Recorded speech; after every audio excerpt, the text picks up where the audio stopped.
seulement ramasser la victoire. Attendez.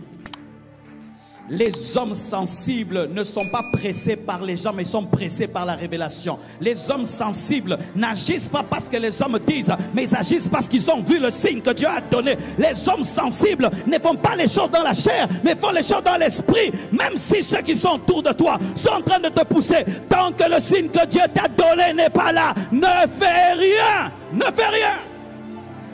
Ce n'est ni par force, ni par puissance, mais c'est par l'esprit. Les tests que Dieu te donne révèlent ton intimité. Quand Dieu te donne des examens très élevés, c'est parce que tu es maintenant arrivé à l'université spirituelle. Et lorsque Dieu ne te parle plus normalement, il te parle de manière compliquée. C'est parce qu'il sait que ce n'est pas compliqué pour toi. Tu as atteint le niveau de comprendre ces choses-là. C'est pourquoi tu ne dois jamais suivre les autres qui ne sont pas ta dimension de l'université de l'esprit, parce qu'ils ne captent pas les choses que tu captes. Ils sont en train de voir le vent pendant que toi tu vois les pas de Dieu. Ils sont en train de voir les oiseaux pendant que toi tu vois Dieu marcher. Ce n'est qu'une question de temps. Ne tuez jamais les gens qui occupent vos places. Ce n'est qu'une chaise. Elle est remplaçable. Mais avoir l'onction, c'est irremplaçable. Si Dieu t'a déjà dit que cette position est à toi, même si quelqu'un est assis dessus, c'est à toi. Ce n'est qu'une question de temps. C'est un arbre sur lequel on a déjà prononcé des paroles de malédiction. Tu vois le figuier qui porte de fruits, mais bientôt il va sécher parce que Jésus a déjà parlé. De la même manière, ne tue jamais Saoul, laisse-le vivre. Mais ce n'est que la sensibilité qui peut te permettre de le faire, parce que tu peux voir dans l'invisible le Dieu qui est le maître des temps et des circonstances. Lorsque tu as la sensibilité spirituelle, tu ne feras pas des choses secrètes, parce que tu sais que Dieu est toujours là, même dans le secret. Si tu as tué Saoul, Dieu a vu que tu l'as tué. La sensibilité spirituelle te permet de voir au-delà de tes conseillers. Il le conseillait de vivre alors que Jésus savait qu'il devait ressusciter. Et ressusciter, c'est plus que vivre, parce que le ressuscité est plus glorieux que celui qui vit. Parce que celui qui a vaincu la mort ne mourra plus jamais. Il a voulu le garder dans une dimension alors qu'il y avait une plus grande dimension que cela. Et qu'est-ce qui a permis à Jésus-Christ de ne pas écouter Pierre alors qu'il avait écouté? Parce qu'il avait la sensibilité spirituelle de savoir que là, ce n'est plus Dieu, c'est Satan. Tu peux me donner un conseil aujourd'hui, je fais, demain je ne fais pas. Parce que le jour que tu es venu, ce jour-là, c'était Dieu. Mais aujourd'hui, je sens que ce n'est pas Dieu. Et oui, c'est ça, la force des hommes qui réussissent. Ils ne sont pas attachés aux hommes, ils sont attachés à la sagesse de Dieu. Regarde-moi Satan. Mais non, Jésus, c'est moi Pierre. C'est toi Pierre. Mais là, tu es accompagné de Dieu. Là, tu es accompagné du diable. Oh, donne-moi la main. Donne-moi la main. Et il y a un homme que j'aime beaucoup. Lui, quand j'irai au ciel, je le chercherai. J'aimerais vraiment causer avec David. David, quand on dit que c'est un homme selon le cœur de Dieu, c'est-à-dire qu'il avait une sensibilité spirituelle. David n'était pas un homme parfait, mais il avait un bon cœur, un bon cœur. Quand tu lis la vie de David, c'est comme un petit Jésus. Oui, il a commis une erreur, mais il avait un cœur extraordinaire. Et regardez ce cœur sensible qui manifeste. 2 Samuel 5, verset 23-25. David consulte l'Éternel. Et la Bible dit, et l'Éternel dit, tu ne monteras pas, tourne-les par derrière tes ennemis, et tu arriveras sur eux vis-à-vis des mûriers. Quand tu entendras un bruit des pas dans les cimes des mûriers, alors hâte-toi, car l'Éternel qui marche devant toi pour battre l'armée des Philistins. David fit ce que l'Éternel lui avait ordonné, et il battit les Philistins depuis Gébéa jusqu'à Gézer. Il a une guerre contre les Philistins. Il prie Dieu, Dieu soit avec moi, Dieu soit avec moi. Et Dieu lui donne un signe. Oui, je serai avec toi, mais tu ne fais rien jusqu'à ce que tu vois ce signe. Et quel signe il lui donne?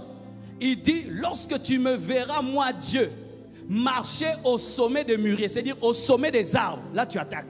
Tu n'as jamais vu le pied de Dieu. Comment tu vas savoir qu'il marche? Le vent peut secouer les arbres et je pense que c'est Dieu. Un oiseau peut marcher là-bas, je pense que c'est Dieu. Mais comment tu sais que je saurai? Parce que je sais que tu me connais. Hey, hey. Les intimes connaissent la démarche des autres. Hey, les intimes connaissent la démarche des autres. Quand tu vas te demander, ah, mais toi tu marches comme le pasteur Marcelo, comment? Lui il marche comme ça. David connaissait la démarche de Dieu et Dieu était tellement sûr de son intimité avec David qu'il savait que David allait le reconnaître. Donne-moi un amen. Lorsque tu me verras, je compte sur ta sensibilité. Et lorsqu'il y avait un vent, ces travailleurs pouvaient dire, on y va, on y va, on y va. Non, c'est pas lui, c'est un oiseau. Lorsqu'il y avait, on y va, on y va. Non, là c'est le vent. Mais comment on va savoir? Attendez. Attendez. On ne peut pas aller avant lui, il doit nous précéder. Parce qu'ils sont plus forts que nous. Mais s'ils nous précèdent, on va seulement ramasser la victoire. Attendez. Les hommes sensibles ne sont pas pressés par les gens, mais ils sont pressés par la révélation. Les hommes sensibles n'agissent pas parce que les hommes disent, mais ils agissent parce qu'ils ont vu le signe que Dieu a donné. Les hommes sensibles ne font pas les choses dans la chair, mais font les choses dans l'esprit. Même si ceux qui sont autour de toi sont en train de te pousser, tant que le signe que Dieu t'a donné n'est pas là, ne fais rien, ne fais rien. Ce n'est ni par force, ni par puissance, mais c'est par l'esprit. Et il regardait seulement les cimes, le vent. Ça c'est le vent, ça c'est un oiseau. Ça c'est le vent, ça c'est un oiseau. Ça c'est le vent, ça c'est un oiseau. Eh, c'est lui. Comment tu sais? C'est lui. On y va. Ils arrivent et remportent la victoire. Pourquoi? Le signe, la sensibilité spirituelle. La sensibilité spirituelle te précisera la stratégie. La sensibilité spirituelle te permettra de faire de Dieu ton coach. La sensibilité spirituelle te permettra de comprendre les codes que Dieu te donne, pas les codes occultes, c'est-à-dire des choses entre les intimes qui se passent. Tu vois, quand vous êtes intime, si tu fais ça, l'autre sait que c'est ça. Si tu fais ça, l'autre sait que c'est ça. Et quand tu es intime avec Dieu, des fois s'il ne parle pas, mais tu sais qu'il parle parce que... lorsque tu me verras seulement marcher, sache que je te précède. Les tests que Dieu te donne révèlent ton intimité. Quand Dieu te donne des examens très élevés, c'est parce que tu es maintenant arrivé à l'université spirituelle. Et lorsque Dieu ne te parle plus normalement, il te parle de manière compliquée. C'est parce qu'il sait que ce n'est pas compliqué pour toi. Tu as atteint le niveau de comprendre ces choses-là. C'est pourquoi tu ne dois jamais suivre les autres qui ne sont pas à ta dimension de l'université de l'esprit, parce qu'ils ne captent pas les choses que tu captes. Ils sont en train de voir le vent pendant que toi tu vois les pas de Dieu. Ils sont en train de voir les oiseaux pendant que toi tu vois Dieu marcher.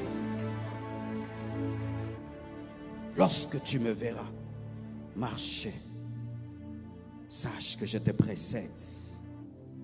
Et un jour, David, comme un roi, dans 2 Samuel 24, verset 10, décide de compter Israël. Où est le mal dedans? Un roi compte ses gens. Nous sommes à 7 millions, nous sommes à 2 millions. Et David compte, dénombre Israël. Quand il finit, son cœur commence à battre. Pourquoi? J'ai compté l'armée de Dieu. Oh Dieu, pardonne-moi. J'ai compté ton peuple. On ne peut pas compter le peuple de Dieu. Pardonne-moi. Mais où est le péché dedans? Il a commis l'impudicité? Non. Il a volé? Non. Il a triché? Non. Il s'est enivré? Non. Il a compté? Compté depuis quand c'est un péché? C'est péché pour lui.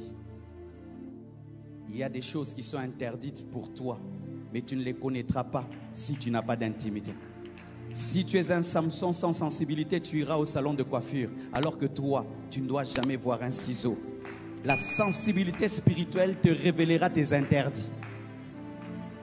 La sensibilité spirituelle te révélera tes interdits. Que toi tu ne dois jamais manger ça. Toi tu ne dois jamais boire ça. Toi tu ne dois jamais ceci. Je connais un homme de Dieu, il ne buvait pas le coca. Dieu l'avait interdit de boire le coca. S'il boit le coca, il pêche. Dans son intimité avec Dieu, le coca était interdit. Je connais des gens qui ne peuvent pas passer une semaine sans jeûner. S'il passe une semaine sans jeûner, il a péché. Il y a des gens qui ne peuvent pas passer une nuit, une semaine sans faire une veillée. Il y a tellement de choses que tu dois connaître. Mais comme tu n'es pas sensible, tu vis comme tout homme et tu es un Samson qui va au salon de coiffure, alors que toi, ta force, c'est avoir des chevelures bizarres. Yo bokyo kato kwente. Yo zara bizarre. Naki bizarre non de makasino. La sensibilité spirituelle te révélera tes interdits. C'est pourquoi si déjà tu connais tes interdits, même si tout le monde peut le faire, toi ne le fais pas. Parce que tu connais. La sensibilité spirituelle t'amène à avoir un cœur qui tremble quand tu fais le mal. Quand tu perds un cœur qui tremble, fais très attention. Quand tu perds un cœur qui tremble quand tu pêches, fais très attention. Les hommes sensibles, il ne peut pas faire un jour dans le péché. Il ne peut pas faire 2 jours dans le péché. Il ne peut pas faire 1 semaine dans le péché. Il ne peut pas faire 1 mois dans le péché. Parce que son cœur est tellement proche de Dieu qu'il peut ressentir la colère de Dieu, qu'il peut ressentir la tristesse de Dieu. Et aussitôt qu'il fait le mal, il doit réparer, il doit arranger. Est-ce que tu as toujours ce cœur-là? Ce cœur-là qui tremble dans le péché? Ce cœur-là qui est mal à l'aise quand tu fais le mal? Ce cœur qui te reproche? Il n'y avait pas un prophète à côté de David. Lui-même, son cœur a tremblé. C'était son prophète qui lui a dit: pourquoi tu as fait? Et fais attention. De la même manière, quand tu as une voiture de luxe avec un moteur exceptionnel, des moteurs pareils sont sensibles. Et quand tu as un cœur sensible, ne joue pas avec ce cœur. Lorsqu'il te dit attention, attention, attention, et tu n'écoutes pas 1 mois, 2 mois, 10 mois, 1 année, qu'est-ce qui va se passer? Il va arrêter de te parler. Ça va diminuer, et puis il ne va plus parler. Confirmation encore. Vous savez que Saoul voulait tuer David parce que David avait plus de victoires que lui. Les femmes chantaient. David a gagné 10 000, Saoul 1000. Et Saoul était jaloux. Il a commencé à chercher à le tuer, lui lancer des lances. Lui ne faisait qu'esquiver, esquiver, esquiver. Il le poursuivait partout. Et un jour, David est fatigué. Il va se cacher dans une grotte. Et Saoul qui le poursuit a un besoin de se soulager. Et dans quelle grotte il va? Il va dans la grotte de David. Et quand il va se soulager, et on dit, il alla là où les rois vont seuls. Donc il est allé vraiment pour se soulager, sans un garde du corps, sans personne. Mais dans sa toilette là-bas, il y avait David, il y avait ses guerriers. Et les guerriers de David ont dit: regarde comment Dieu t'offre ton ennemi. C'est un signe prophétique. C'est un signe prophétique. Et David veut faire comme ses guerriers lui demandent. Il prend un couteau et il coupe, au lieu de couper sa tête, de couper sa main, il coupe le pan de sa robe. Rien que le fait de couper le pan de sa robe, son cœur tremble. Il dit: comment je peux toucher le oint de Dieu? Il s'arrête. La sensibilité spirituelle t'arrête quand tu veux pécher. Tu es décidé, je vais le faire. Que tu veux arriver, tu t'arrêtes parce que tu as un cœur qui t'empêche d'aller jusqu'au bout. Que Dieu te donne un cœur sensible qui t'arrête quand tu veux pécher, qui te tient. Tu veux pécher, mais le cœur sensible t'empêche. Tu n'es pas obligé d'aller jusqu'au bout. Tu n'es pas obligé d'aller jusqu'au bout. Il y a une de mes filles que j'aime beaucoup. Elle était allée voir un homme. Cet homme a commencé à la séduire. Elle était prête à tomber. Elle a commencé seulement à enlever les vêtements. Elle s'est rappelée de mes prédications. Elle s'est rhabillée rapidement. Elle a fui. Elle est venue me voir. Papa, j'allais tomber, mais j'ai fui. J'ai dit: bravo ma fille. Tu n'es pas obligé d'aller jusqu'au bout. Tu peux t'arrêter. Et pour t'arrêter, tu dois avoir la sensibilité. C'était une grotte, mais Dieu était dans la grotte. Il a pu voir Dieu dans la grotte. Il a pu voir Dieu dans les ténèbres. Il a pu voir que Dieu était là. La sensibilité spirituelle te permet de cerner l'omniscience de Dieu et de pouvoir le voir là où personne ne le voit. Et même si ceux qui sont autour de toi te poussent à faire le mal, de leur résister parce que toi tu vois l'invisible que eux ne voient pas. La sensibilité spirituelle te donnera la sagesse. Voici la sagesse de David. Ça ne sert à rien de le tuer. S'il doit mourir, il mourra. Je n'ai jamais rien fait pour devenir roi. Je n'ai rien fait pour avoir l'onction. l'onction est plus exigeante que le trône. S'il m'a déjà donné l'onction, j'aurai le trône. Alors je n'ai tué personne pour avoir l'onction, je ne tuerai personne pour avoir le trône. Et si j'ai déjà l'onction, tu ne peux plus rien faire parce que je suis déjà un roi mais sans trône. Mais d'ici là, j'aurai le trône. Mais je ne vais pas te tuer. Dieu lui-même va s'arranger pour que tu puisses quitter le trône. Et qu'est-ce qui est arrivé? Il a laissé vivre Saoul, mais Saoul a fini par demander lui-même la mort. Et il est devenu un roi sans le sang de Saoul dans ses mains. Tu n'as pas besoin de tuer Saoul pour devenir roi. Dieu t'a déjà roi. Ce n'est qu'une question de temps. Ne tuez jamais les gens qui occupent vos places. Ce n'est qu'une chaise. Elle est remplaçable. Mais avoir l'onction, c'est irremplaçable. Si Dieu t'a déjà dit que cette position est à toi, même si quelqu'un est assis dessus, c'est à toi. Ce n'est qu'une question de temps. C'est un arbre sur lequel on a déjà prononcé des paroles de malédiction. Tu vois le figuier qui porte de fruits, mais bientôt il va sécher parce que Jésus a déjà parlé. De la même manière, ne tue jamais Saoul, laisse-le vivre. Mais ce n'est que la sensibilité qui peut te permettre de le faire, parce que tu peux voir dans l'invisible le Dieu qui est le maître des temps et des circonstances. Lorsque tu as la sensibilité spirituelle, tu ne feras pas des choses secrètes parce que tu sais que Dieu est toujours là, même dans le secret. Si tu as tué Saoul, Dieu a vu que tu l'as tué. Et sache que si tu tues Saoul, on te tuera, par celui qui tue par l'épée mourra par l'épée. Et comme il a laissé vivre Saoul, il est mort roi, vieux roi David. Il a récolté ce qu'il a sémé. La sensibilité spirituelle t'enlève la joie quand tu fais le mal, t'enlève la paix quand tu fais le mal, t'enlève la joie lorsque tu veux faire le mal. Ça devient ton frein. Plus le cœur d'un homme est sensible, plus il sera loin du mal.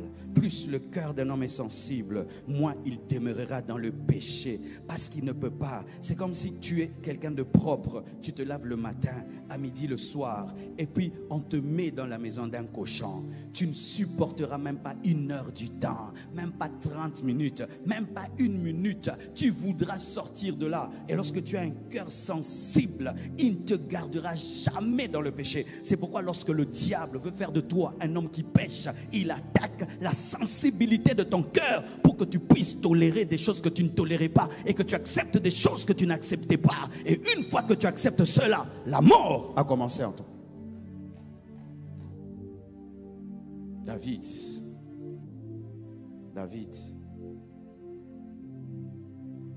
et un homme, Jacob, dans Genèse 28, versets 12 à 17. Jacob va à un endroit, il met une pierre et il dort dessus. Tout d'un coup, il voit le ciel qui s'ouvre, des anges qui montent et qui descendent. Et Dieu lui fait une promesse de bénédiction. Il se relève et il dit, Dieu était ici et je ne le savais pas.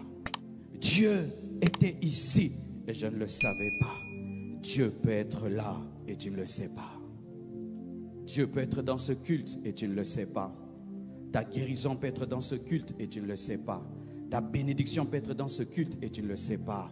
Ta révélation peut être dans ce culte et tu ne le sais pas. Que Dieu te permette de voir au-delà de la pierre sa présence, au-delà des ténèbres sa présence, au-delà de ce qui t'entoure sa présence. Il est plus réel que ta chaise, plus réel que ton voisin, plus réel que l'air que tu respires, plus réel que le pasteur que tu écoutes. Dieu est là, Dieu est là. Dieu est là. On l'appelle Jéhovah Shammah. On l'appelle Emmanuel, Dieu parmi les hommes. Dieu est là. Je te dis, Dieu est là. Dieu est là. Dieu est là. Il est là. Jésus est ici. Jésus est ici. Jésus est ici. Le ressuscité du 3e jour est ici. Il est ici. Il est ici. Il est ici. S'il y a quelqu'un qui est venu par religiosité, j'aimerais te dire que Dieu est là. S'il y a quelqu'un qui est venu par habitude, j'aimerais te dire que Dieu est là. S'il y a quelqu'un qui est venu parce qu'on l'a forcé, j'aimerais te dire que Dieu est là. S'il y a quelqu'un, depuis que le culte a commencé, tu n'es pas concentré, j'aimerais te dire que Dieu est là. S'il y a quelqu'un qui ne s'attend à rien dans ce culte, j'aimerais te dire que Dieu est là. S'il y a quelqu'un qui dit je croirai demain, j'aimerais te dire que Dieu est là. Dieu est là. Le même Jésus qui marchait en Galilée est ici. Le même Jésus qui marchait à Jérusalem est ici. Le même Jésus est ici. Dieu est là. Dieu est là. Dieu est là. Dieu est là. Si Jésus de Nazareth, dont parlent les 4 évangiles, était sur cette chair, qu'est-ce que tu allais faire? C'est ce que tu dois faire. Ah, vous n'avez rien compris. Si je vous avais dit, mercredi, dimanche, venez, il y aura un prédicateur, Jésus-Christ de Nazareth, qui va nous parler, quel serait ton niveau de foi? Mais il est là. Il est là. Aïe, aïe, aïe, aïe, aïe. Il est là. Il est là. Si Jésus, vous voyez le ciel qui s'ouvre et Jésus qui descend, il prend le micro, quel serait le niveau de ta foi? Mais il est là. Il est là. Même si tu ne le vois pas, il est là. Dieu est là, mais je ne le savais pas. Jacob a regretté, mais au moins Dieu l'a béni. Ne regrette pas d'avoir raté ce culte. Ma vie a été changée dans un culte. Je suis venu dans un culte comme d'habitude. Je suis venu dans un culte sans puissance et je suis sorti avec la puissance de Dieu. Je suis venu à l'église ordinaire et je suis rentré à la maison extraordinaire. Je suis venu à l'église sans les promesses et je suis rentré avec des promesses. Je suis venu à l'église Marcelo. Je suis rentré prophète Jérémie. Je suis venu à l'église faible, mais je suis rentré puissant parce que j'avais cru que Dieu était là. Il me parlait au travers de mon pasteur. Il me touchait au travers de mon pasteur. Il me bénissait au travers de mon pasteur. Ne regarde pas Marcelo. Ne regarde pas l'homme qui tient ce micro, mais vois le ressuscité du 3e jour. Jésus-Christ est là. Dieu est là, mais je ne le savais pas. La conscience de Dieu permet de recevoir. La sensibilité spirituelle permet de se connecter. La sensibilité spirituelle permet de respecter ce qui se passe à un lieu. La sensibilité spirituelle permet d'obtenir ce que Dieu donne. Dieu était là. Il ne le savait pas. Il ne le savait pas. Et il a dit, ce lieu est redoutable. Là où Dieu est, c'est redoutable. C'est redoutable pour les démons d'être là où Dieu est.